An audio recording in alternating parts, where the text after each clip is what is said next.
ईश्वर के बाद में इस पृथ्वी पर यदि आपको कुछ सद्ज्ञान मिल सकता है, कुछ नोबल क्वालिटीज़ मिल सकती हैं, तो वो संत समागम के माध्यम से ही मिल सकती है। कहने को तो स्वामी जी में बहुत मेरे मन में उद्गार थे, लेकिन जब मैं प्रथम बार यहाँ पर आया और आपने मेरा हाथ पकड़ा और वहाँ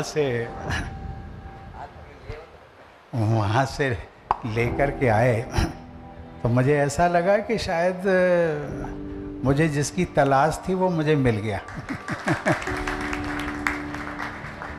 मैंने देखा है संत गण किसी का हाथ पकड़ते नहीं हैं।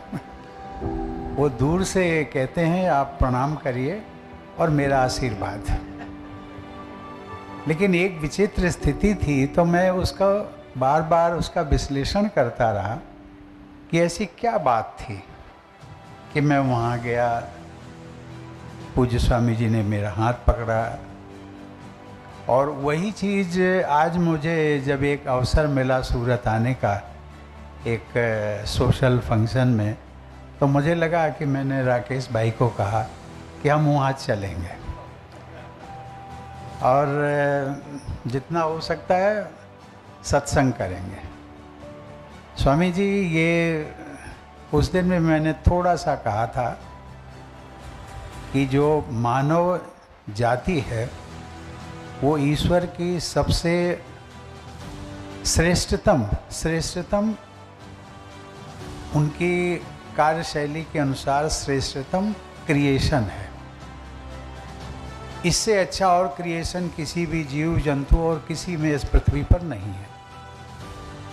और एक मानव को एक अधिकार दिया है। मैं तो ये कहता है कि जो हमारे संत गण हैं उनको एक प्रतिनिधि के रूप में उनको एक अधिकार भी है, उनका एक कर्तव्य भी है कि भी ईश्वर कहता है कि मैंने तो इस मानव जाति की उत्पत्ति कर दी, अब आप मेरे प्रतिनिधि के रूप में आप इनकी जो नोबल क्वालिटीज़ हैं, जो ईश्वरीय गुण हैं, जो दैवीय गुण हैं, उनको इनके अंदर कैसे इनका निर्माण कर सकें और इनको कहीं से सही रास्ते पर ला सकें। सही रास्ते का अर्थात ये जीवन मरण के चक्र से आप इनको उबार सकें। ये शायद हमारे संत गणों को ये जिम्मेदारी दी है।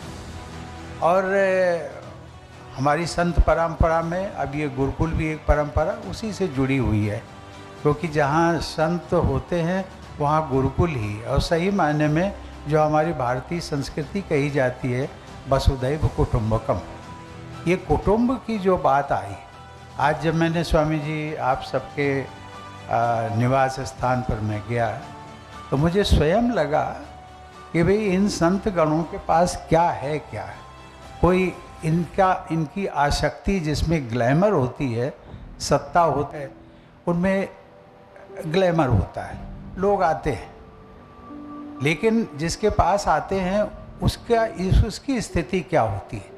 यदि उसकी संत की स्थिति होती है तो मैं समझता हूँ कि वो बहुत सौभाग्यशाली है। और इस दृष्टि से मैं अपने को भी सौभाग्यशाली मानता हूँ